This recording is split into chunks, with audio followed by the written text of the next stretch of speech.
Where will you be when that call comes? And how does one prepare for and deal with tragedy when living overseas? I'm not supposed to be here. 4 days ago, when I was in Osaka, walking around, scouting out locations to film at the following day, that's when I got the call. It was my wife, Tomo. Our 14-year-old dog, Pickle, had been fighting off an infection for a few weeks and was on medication. The medication wasn't helping. Tomo asked me if I was sitting down.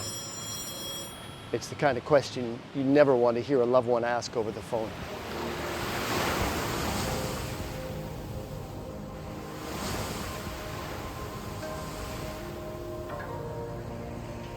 The swelling in his neck had nearly doubled in size over the last few days. The doctor said it's time for a biopsy. The test came back and showed advanced melanoma around the area of his neck and throat. At that moment, time seemed to stop.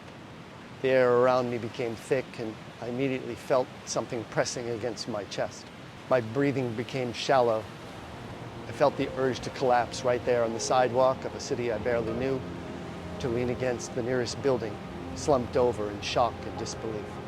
I told myself, stay calm. You need to think clearly in order to be of assistance. And it begs the question, where will you be when the call comes? And how do you prepare for tragedy when living overseas?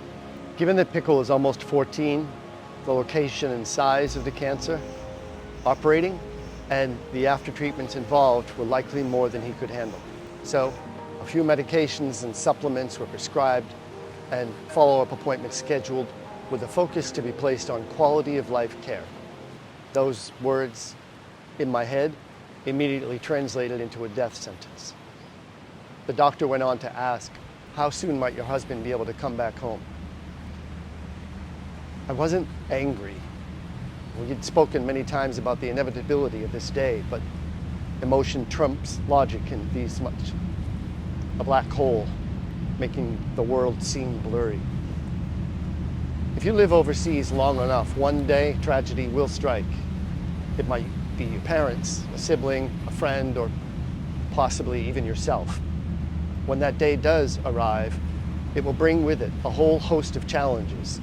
And if you're living alone, then the significance is likely to be magnified and may well throw you in an emotional tailspin. An emotional tailspin, tailspin, tailspin.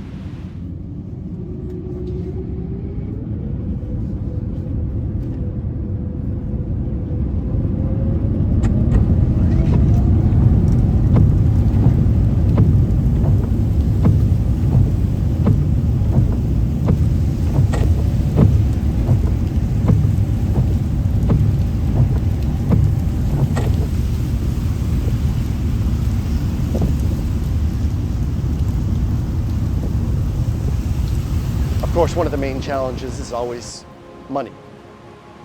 Do you have the financial means to drop everything, get on a plane for home? If you do, then that will go a long way to helping you deal with some of the most significant emotional aspects of life abroad.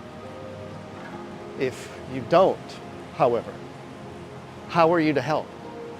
How are you to cope? What if it's you that suddenly falls ill or are suddenly injured in a traffic accident without any family members in the country to provide assistance? These are some of the most scary what-ifs to ponder before moving overseas to live out your next adventure. Just recently, Tomo and I met a nice couple who are selling their home here in Thailand. Later, we found out the reason is because of an urgent health matter and a pressing need to return home to their country for the necessary care. The added stress to then sell their beloved Thailand home must be immense. Look, I want to try and focus on a few things that I think can help. Do your best to stay in touch with those back home. The time difference can make it harder, but staying in touch helps to keep you in the loop, helps you to maintain your role in the family. So make it a point to stay in touch. stay connected with your friends. Personally, I'm finding this a mixed bag. Since we moved here to Thailand last year, and I've added the word retired to my moniker, some friendships have seriously faded or ended altogether.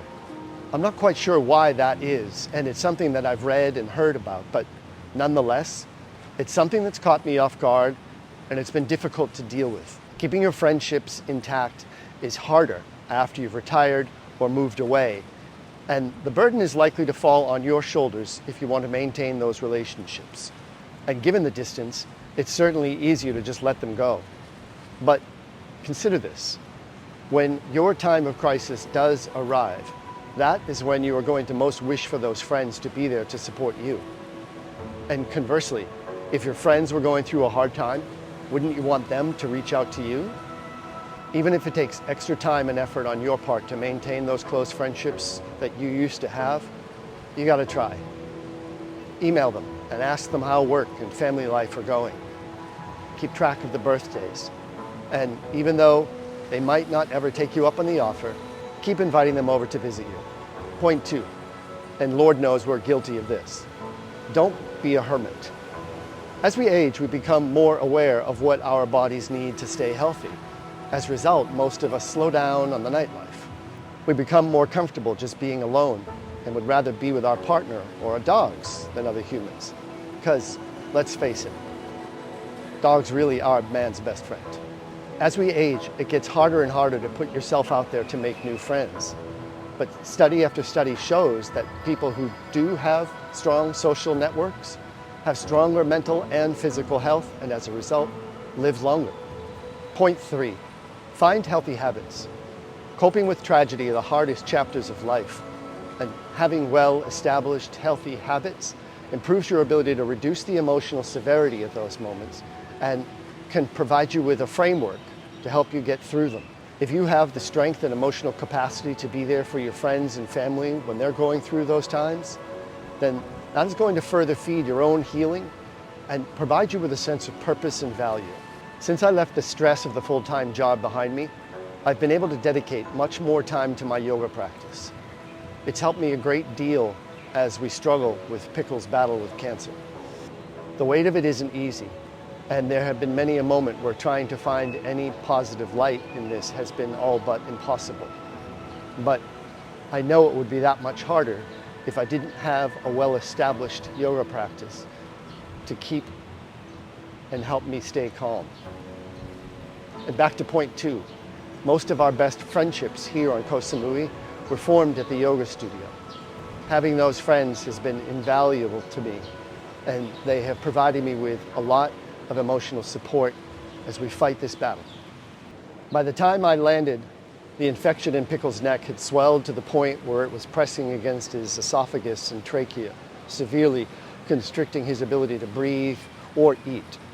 The following morning, we went to the vet, and after some earnest discussion with the doctor, she agreed to operate.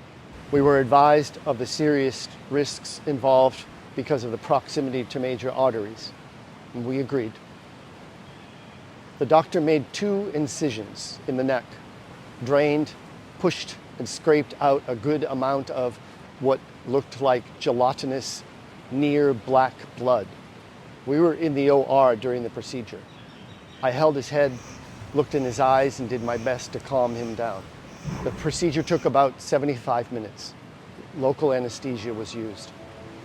About halfway through, I could see his eyes and face relax, suddenly more able to breathe.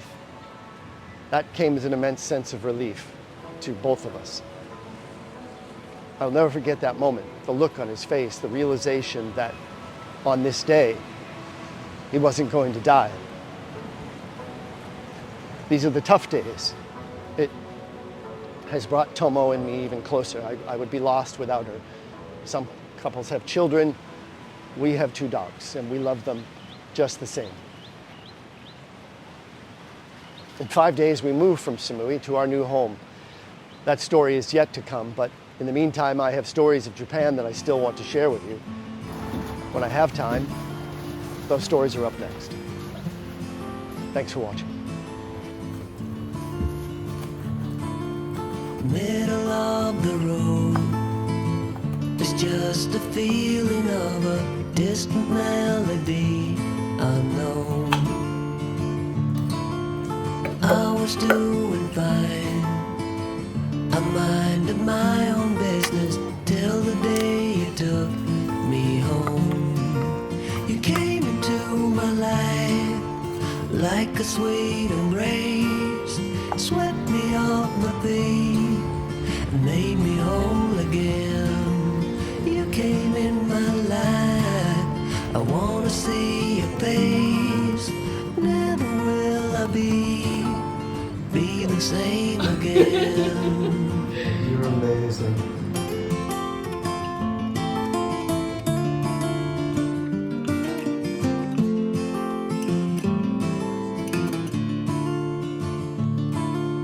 Well, I thought I knew what life was all about. That song had already been sung. I was going on, still minding my own business. Never knew that life had just begun. You came into my life like a sweet embrace, swept me off my feet and made me whole again. You came in my life, I wanna see your face.